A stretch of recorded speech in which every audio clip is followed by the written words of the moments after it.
9ാം ക്ലാസ്സിലെ രണ്ടാമത്തെ ചാപ്റ്ററായ new നമ്പേഴ്സിലെ first question, എക്സസൈസിലെ first ക്വസ്റ്റ്യനാണ് ചെയ്യുന്നത്. ക്വസ്റ്റ്യൻ ഇതായിരുന്നു: draw A square of area 7 centimetre square.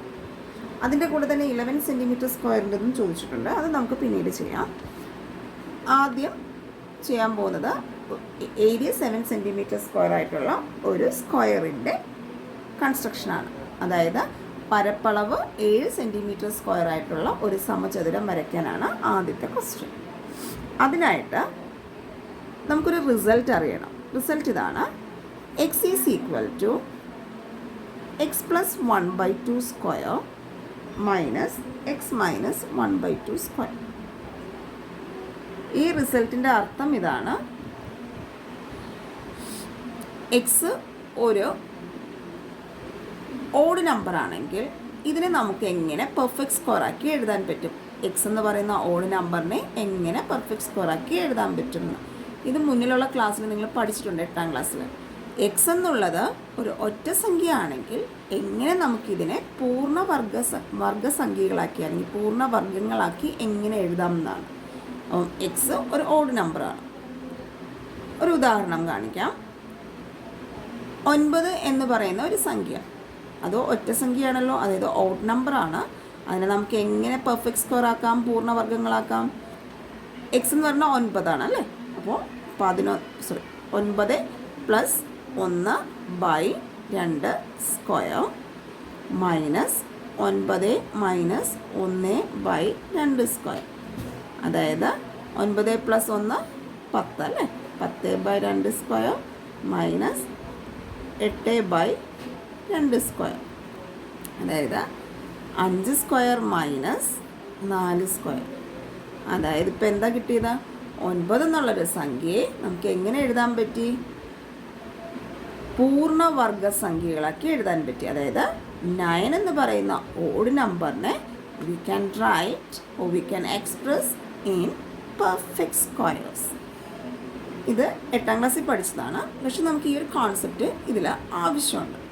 അപ്പോൾ ഈ ഒരു ക്വസ്റ്റ്യനിൽ നമുക്ക് വേണ്ടത് എന്താണ്?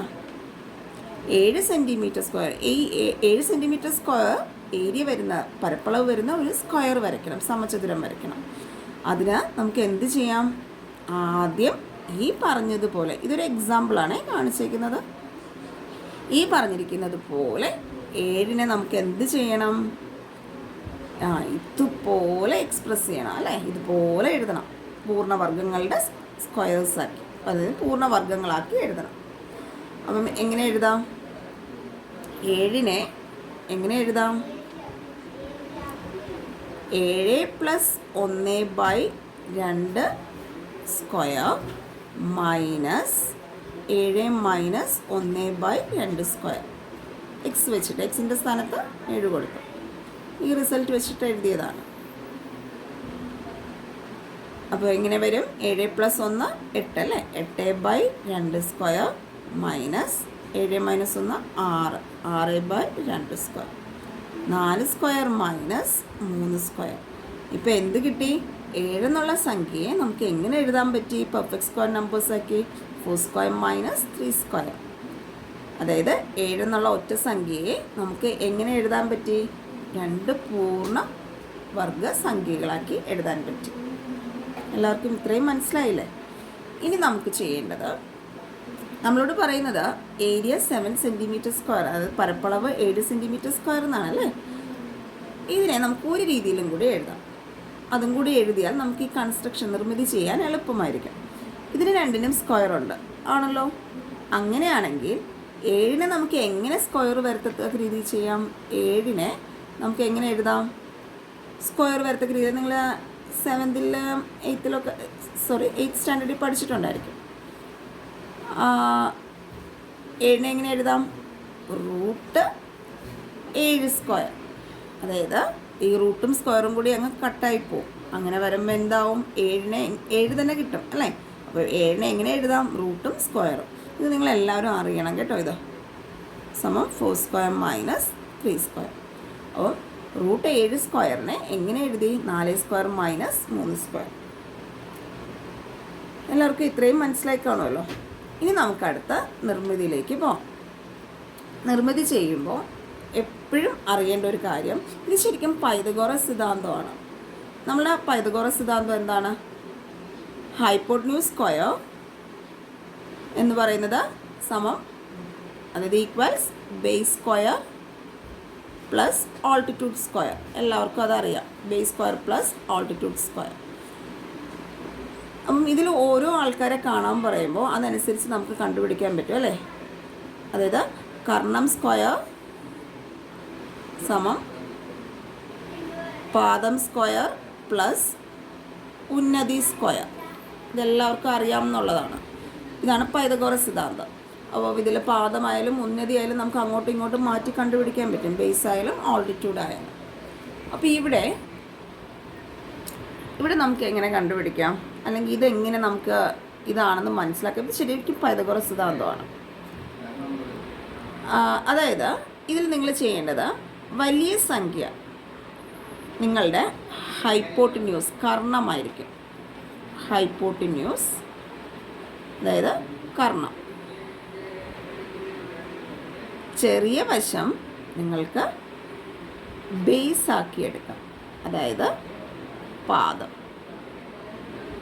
ഓക്കെ, ഇത്രയും മനസ്സിലാക്കണം. എല്ലാ ക്വസ്റ്റ്യൻസും ഇങ്ങനെ തന്നെയാണ്. ഓക്കെ, വലിയ സംഖ്യ കർണമായിട്ടും ചെറിയ സംഖ്യ പാദമായിട്ടും എടുക്കുക. ഓക്കെ, ഇനി നമുക്ക് കൺസ്ട്രക്ഷൻ ചെയ്യാം.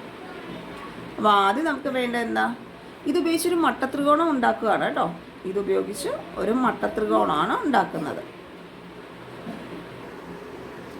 ആദ്യം നമുക്ക് പാദം വരയ്ക്കണം. പാദം ആരായിരുന്നു? 3 സെൻറ്റിമീറ്റർ അല്ലേ. അപ്പോൾ ആദ്യം നമുക്ക് പാദം വരയ്ക്കാം.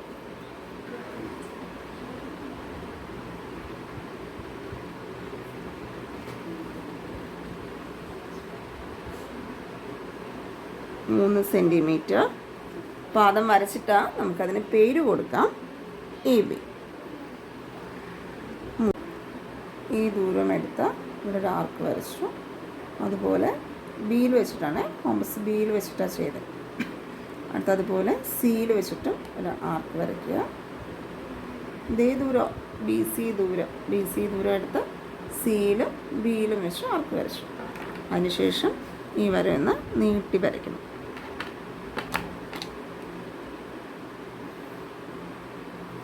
അന്നേരം ഇവിടെ ഇത് വന്ന് ടച്ച് ചെയ്യുന്നുണ്ട് അല്ല, ഇൻ്റർസെക്റ്റ് ചെയ്യുന്നുണ്ട് ഈ പോയിൻ്റ്. അതിനുശേഷം ഓൾറെഡി നമ്മുടെ കോമ്പസിൽ ബി സി ദൂരം ഉണ്ട്. ബി സി ദൂരം ഇതിൽ വെച്ചിട്ട് ഇവിടെ കട്ട് ചെയ്യാം. അപ്പോൾ ഈ പോയിന്റിന് പിയും ഇവിടെ ഇത് ഇൻ്റർസെക്റ്റ് ചെയ്യുന്നതിന് ക്യൂവും കൊടുക്കുക. പി ക്യൂ ദൂരം യോജിപ്പിക്കുക, സി ക്യൂ ദൂരവും യോജിപ്പിക്കുക. അങ്ങനെ ഒരു സമചതുരം കിട്ടി. നമ്മുടെ സമചതുരം എന്ന് പറഞ്ഞത് ആരാ? B P Q C. ഇത് ഷെയ്ഡ് ചെയ്യാം.